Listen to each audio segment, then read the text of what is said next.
Zombie Apocalypse.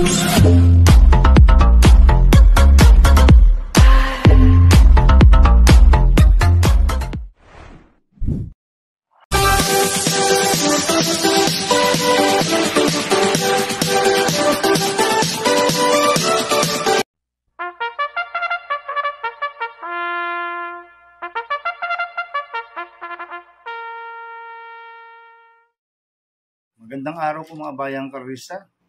Ngayon po ay araw ng linggo, September 17, 2023. Karera po ng Metro Turf, Malabar, Batangas. Meron po tayong 8 karera sa araw na ito. Nandito lang po yung linggo, Drunken Master Wangbu, aka Elo Atubudoy, para magbigay ng giya at analysis sa inyo mga bayang karista. Mga bayang karista, start po ng karera natin ay 2 p.m. At bago po ako magsimula magbigay ng giya at analysis, huwag pong kalimutan, subscribe, like and share YouTube channel ko po. At syempre, huwag din pong kalimutan i-click yung notification bell ko para updated po kayo sa mga bagong videos ko. Kaya mag-start po ako sa pagbibigay ng giya at analysis. Race 1, first pick 5, covers race 1 to 5. May 5 kabayong tatako, rating base system class 3, 40 to 46. Distance 1,400 meters. So, solohin ko na po ito, numero 1, Don Julio, na sasakyan ni RC Suson.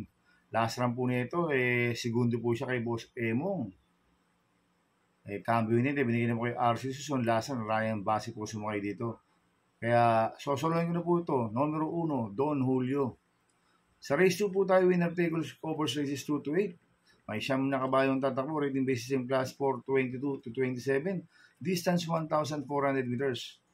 First choice ko po dito yung couple natin numero 1, Red Soul, na sasakyan ni Jerome Storke. Last run po nito September 2, pang 5 kila Chocolate Thunder. Gamay po ni Jerome Storke ito, si Red Soul. 1A, Baba Boom, na sasakyan ni AR Villegas. Last run po nito September 2, segundo kay Chocolate Thunder. Kaya itong couple entry numero 1 to, parehas po malaki panalo sa akin ito. Kaya sila po first choice ko. Second choice ko po numero 7, Lucky Leia, na sasakyan ni Danny Boy Camanyero. Last run po nito September 10. Segundo po siya kay Secret Service. Medyo maganda rin po tinakbo ni Lucky Leia last run. Kaya malaki rin po panalo sa akin ito. Kaya siya po ang second choice ko. Kaya ang first choice ko, couple numero 1, Red Soul. 1A, Baba Boom. Second choice, numero 7, Lucky Leia. Sa race 3 po tayo, pick 6 covers races 3 to 8. May 6 na kabayong tatakbo. 3-year-old maiden race sa distance 1,000 meters. First choice ko po dito, hindi banderang numero 3, Top Tiger, na sasakbo ni Iya Brea. Last run po nito September 6, segundo kay Israel, inabot lang ho. Metang-meta si Top Tiger, mabilis na kabayo ito, ang kupang distansya, kaya malaki panalo sa akin ito.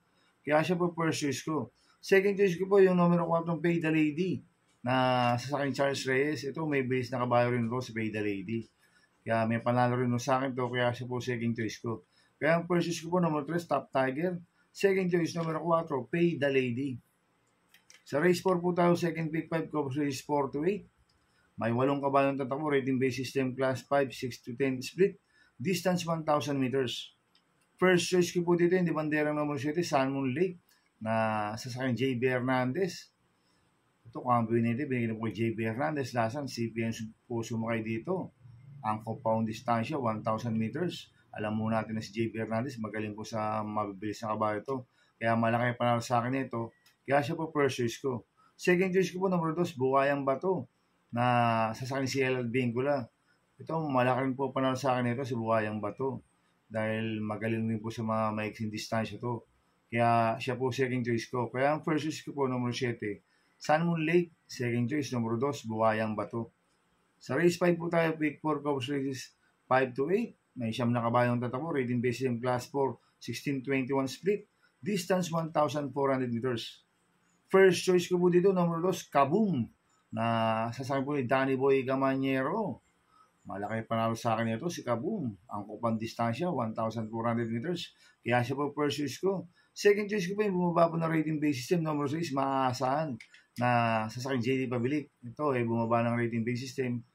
Tingin ko, malaki rin po panalo sa akin ito, kaya siya po second choice ko. Kaya ang first choice ko po, number 2, Kaboom. Second choice, number 6, maaasahan. Sa race 6 po tayo, may 8 kabayong tatakbo, rating base system class 4, 28 to 33 split, distance 1,400 meters.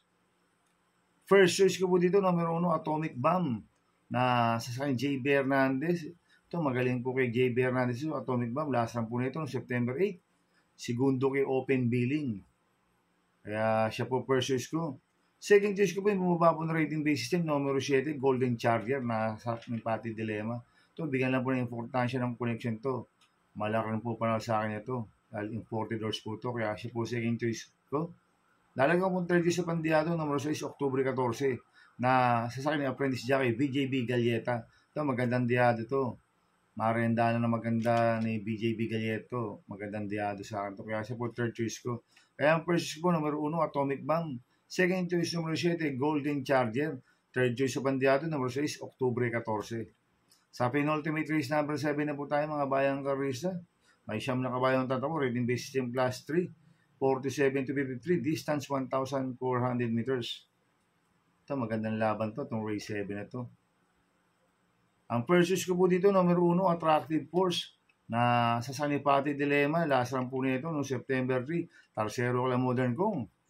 Cambio Hinete, binigay Pati Dilemma, last run, Iabre po sumakay dito. Kaya malaki panalo sa akin ito, kaya siya po first choice ko.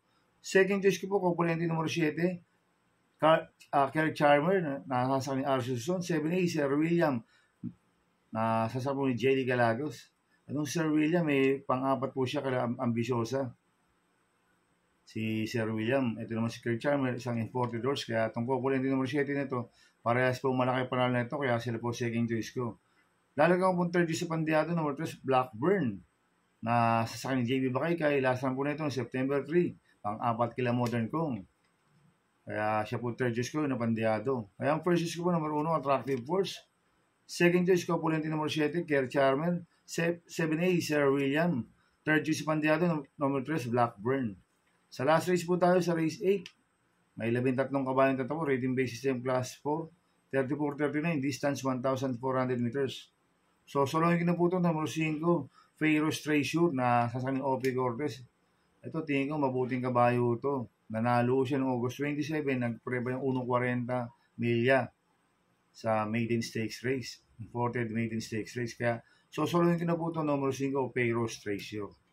Good luck and happy racing mga bayang karista. Inuulit ko, ito gabay ko lang at analysis ko. Pero pagdating sa tayan, kayo pa din na masusunod. Sana iswertin po tayo ngayon at magsitama. Kaya good luck po sa ating lahat mga bayang karista.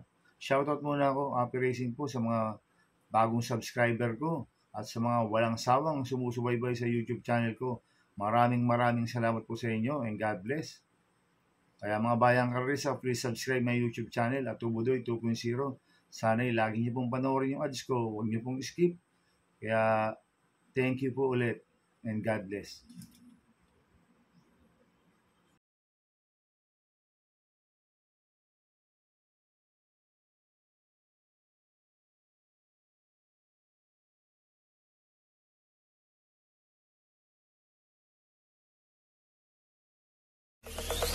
Zombie Apocalypse.